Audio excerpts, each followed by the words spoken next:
nuestro breve receso.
Muy bien, mis estimados estudiantes, mis futuros colegas, continuamos con el avance de nuestro tema. Habíamos visto ya los puntos geométricos en ese trazo que correspondía al generador de rotor liso. Ahora vamos a pasar a analizar el punto 69.1 referido a la potencia activa y a la potencia reactiva de nuestra máquina.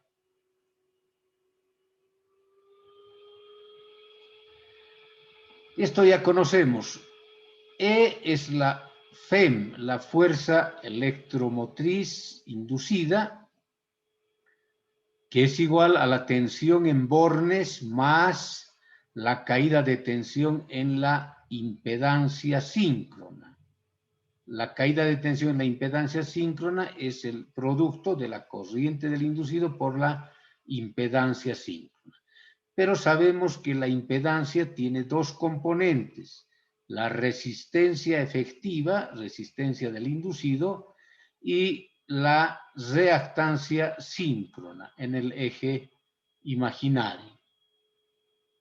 Muchas veces se desprecia la resistencia del inducido, pero es bueno considerar que existe la resistencia eléctrica, tal como hemos calculado hace rato con un ensayo en corriente continua.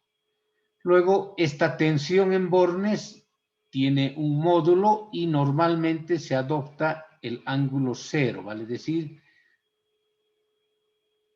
trazado para efectos del diagrama vectorial sobre el eje horizontal. Decíamos, Z es la impedancia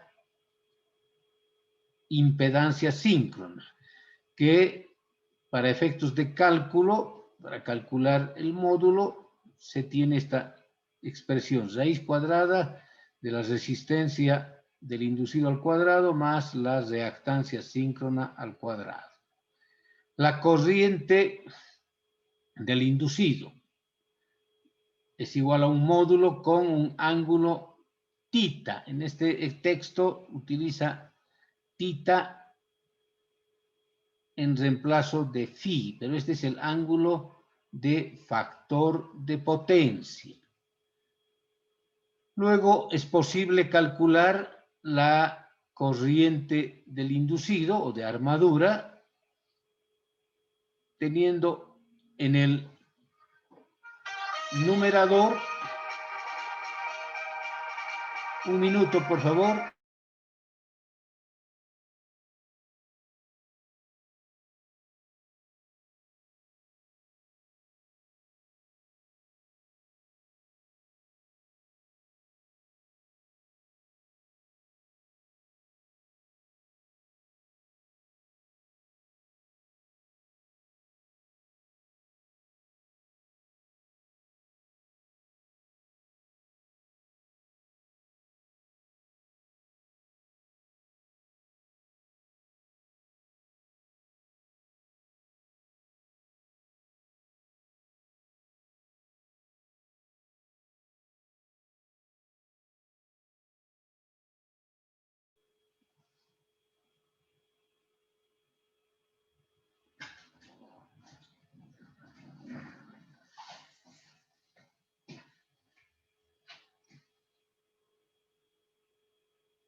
Muy bien, muchas gracias. Disculpen por esta interrupción, tuve un imponderable, pero continuamos con la potencia activa y la potencia reactiva.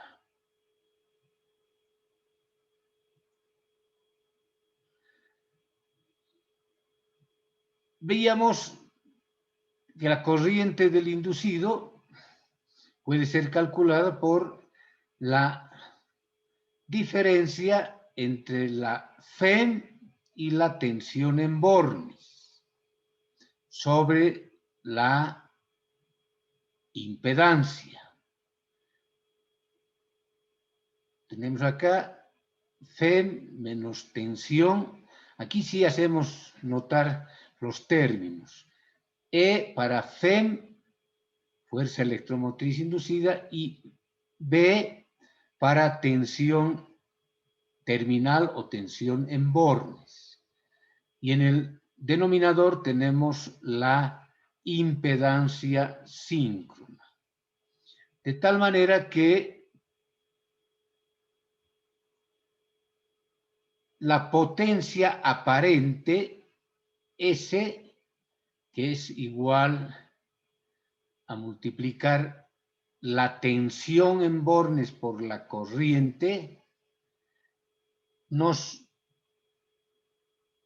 plantea que es igual a P más JQ.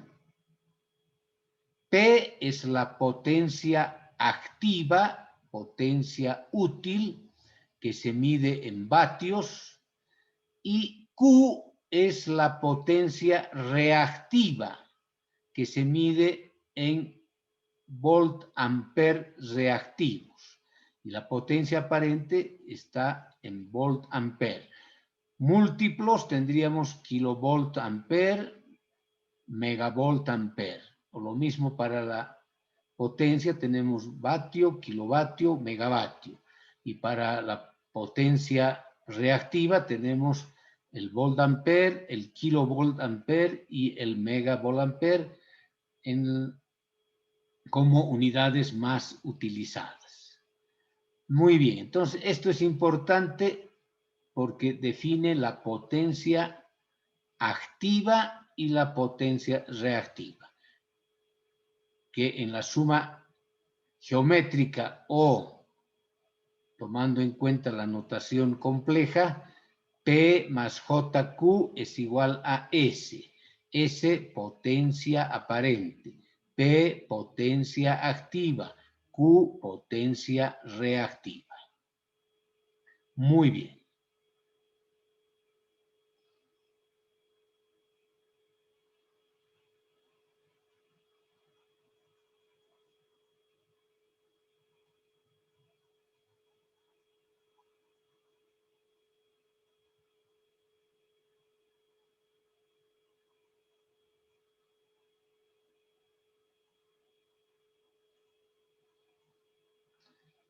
Pasemos ahora a las características potencia activa, potencia reactiva de un generador de polos salientes. La característica potencia activa, potencia reactiva de la máquina síncrona muestra en el plano PQ los límites permisibles de la potencia activa y reactiva que puede suministrar a la red cuando opera como generador. Esta característica PQ vamos a ver para el generador de polos salientes, donde nos determina los límites. Un límite importante es el determinado por la capacidad térmica de los devanados de campo e inducido. El calentamiento de las laminaciones, es decir, de las chapas de acero eléctrico, del núcleo del estator o del inducido.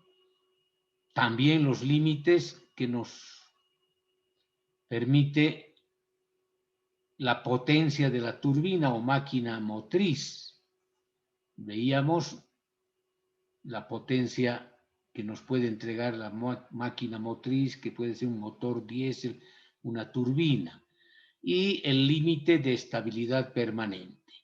Entonces, estos límites vamos a poder advertir en una gráfica, precisamente con las características para el generador de polos salientes, que tiene una diferencia con el rotor liso. Ya ustedes han hecho su práctica donde han estudiado, han investigado y han podido llegar a la conclusión de las diferencias constructivas y de funcionamiento del rotor, tanto el rotor liso como el de polos salientes. Entonces vamos a ver esa curva característica para el generador de polos salientes. Entonces, esta es la curva de capacidad del generador de rotor de polos salientes. Hace un momento veíamos del rotor liso.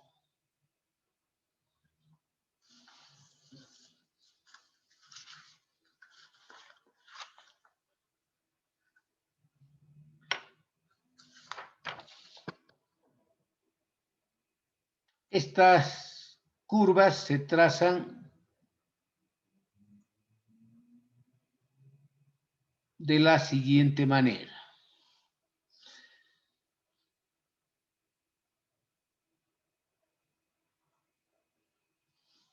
Esto es para el rotor de polos salientes.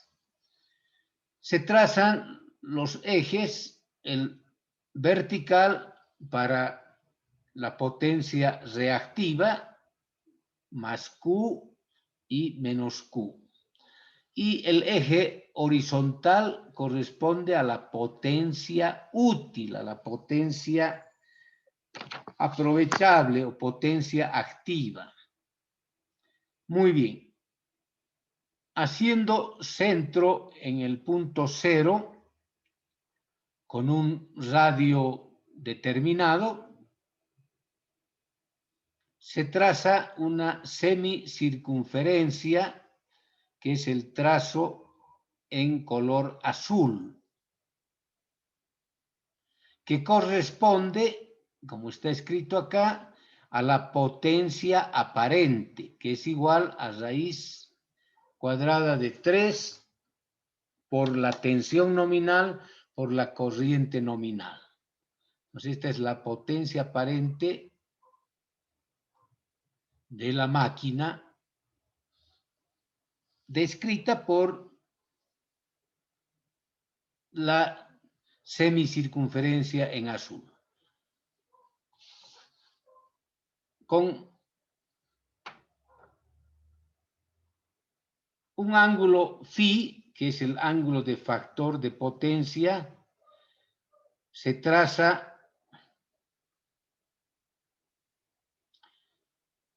una línea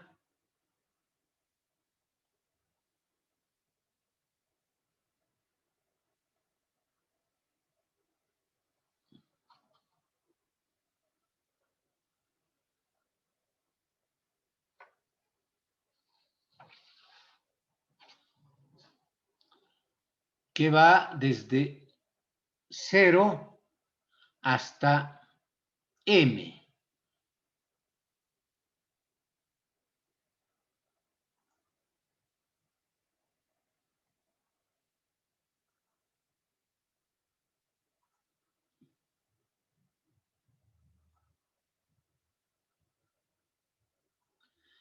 Entonces, esta línea corresponde al factor de potencia phi.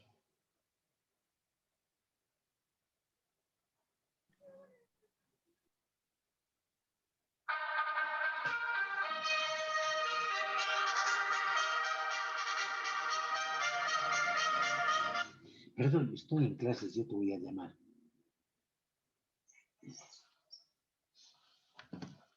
Bien, entonces con el ángulo phi, que corresponde al ángulo de factor de potencia, se traza desde 0 hasta este punto, correspondiendo en este caso un ángulo de 25,84 grados. Ahora bien, seguidamente se toma la distancia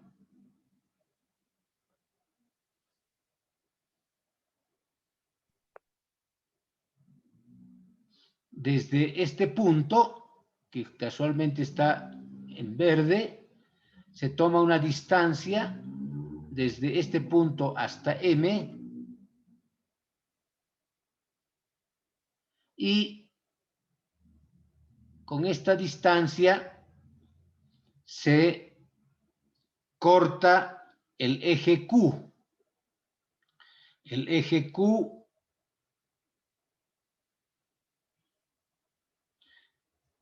determinándose este punto de la línea C. Entonces, esta línea corresponde a cortar en este punto. Ahora bien, cuando decíamos se une este punto con el punto M, que es precisamente la intersección de la línea de factor de potencia con el de potencia aparente, entonces encontramos esta línea de M pasando por C hasta B hasta este punto. La intersección con el eje vertical nos da el ángulo de potencia de la máquina. Entonces, es lo mismo medir acá que medir acá. Este es el ángulo delta, que es el ángulo de potencia de la máquina. Luego, si tomamos como centro el punto A,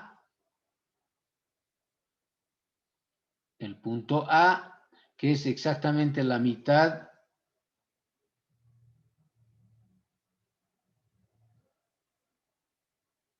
de la distancia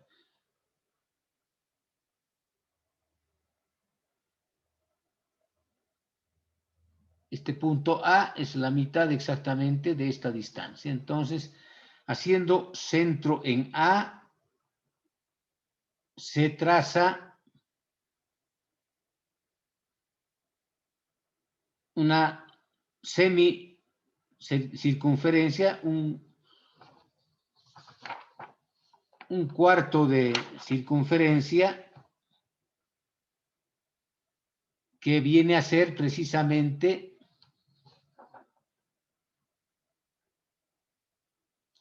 esta semicircunferencia de trazo azul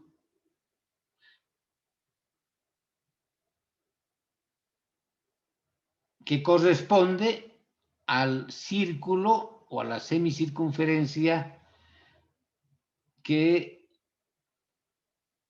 decía corresponde al círculo de reluctancia, que es precisamente la reluctancia debido a los polos salientes.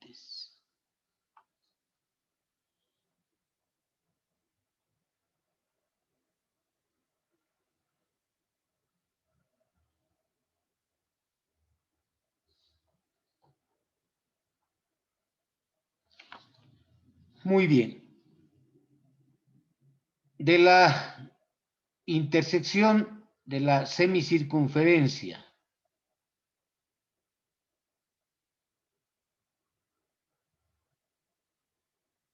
desde M hasta este punto,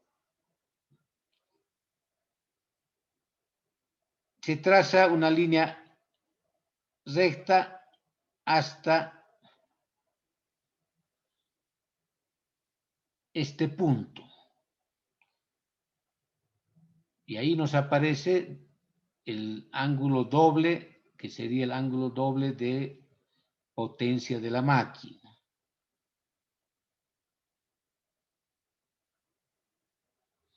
Ahora bien, con todas estas líneas trazadas, vamos a ir obteniendo lo que serían los límites de funcionamiento del generador. Por ejemplo, tenemos acá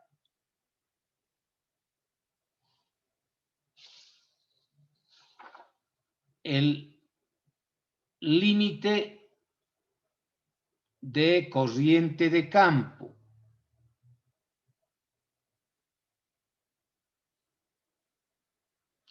que sería esta zona, desde el punto M hasta intersectar el eje de la potencia reactiva. Es el límite de corriente de campo, trazado con color rojo más grueso. Luego tenemos, este es la semicircunferencia de la potencia aparente, que corresponde al límite de corriente en el estator. Este punto M exactamente corresponde a la potencia aparente nominal de la máquina.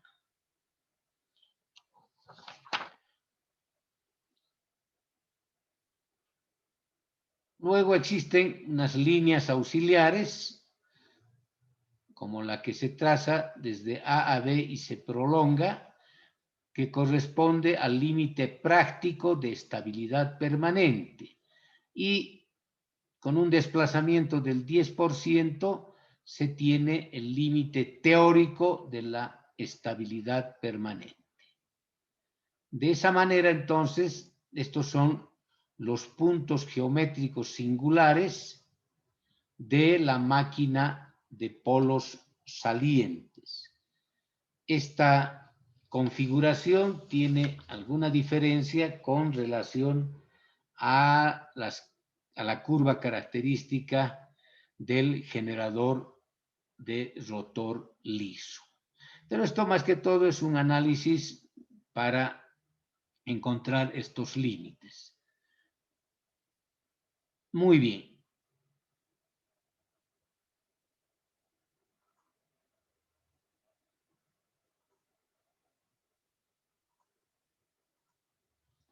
Continuamos con el avance de nuestro tema.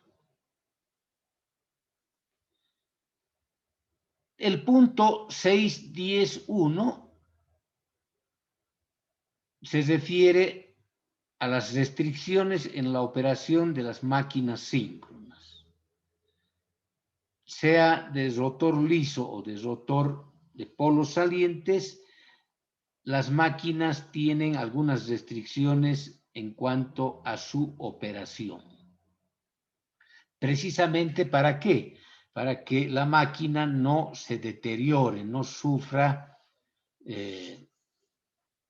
desgastes inútiles debido al calentamiento. Mencionamos 4 restricciones. La corriente del inducido no debe sobrepasar su valor nominal.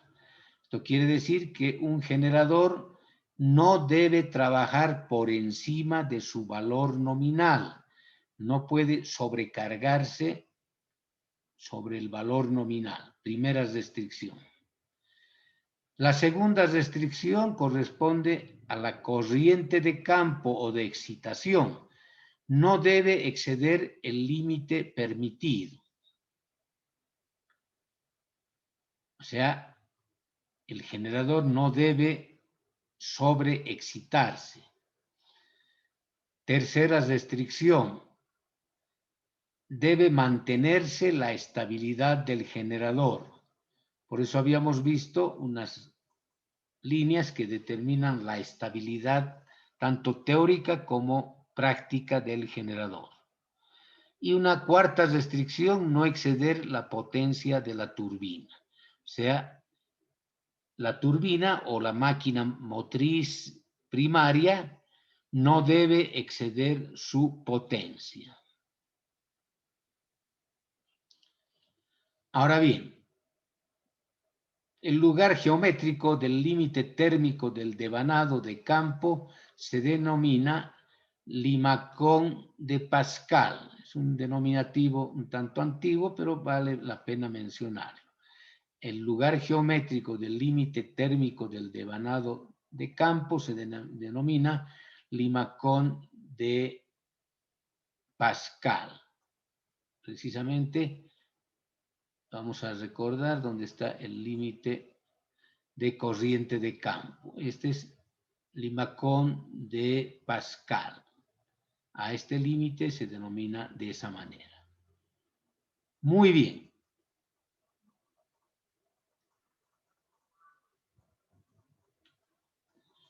Con esto damos por concluido nuestro séptimo tema, que corresponde al capítulo 6. Estamos a pocos minutos de que la plataforma sea detenida.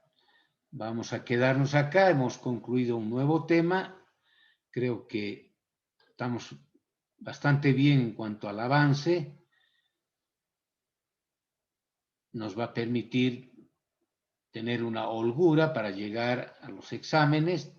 El 27 tenemos el segundo parcial, entonces con calma vamos a llegar hasta ahí. No sé si tienen algún comentario antes que se corte la plataforma.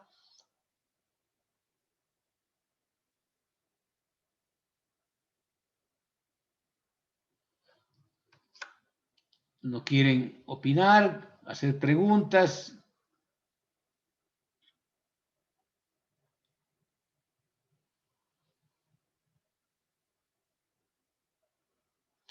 Muy bien, mis estimados estudiantes. He estado revisando la primera práctica de la cátedra.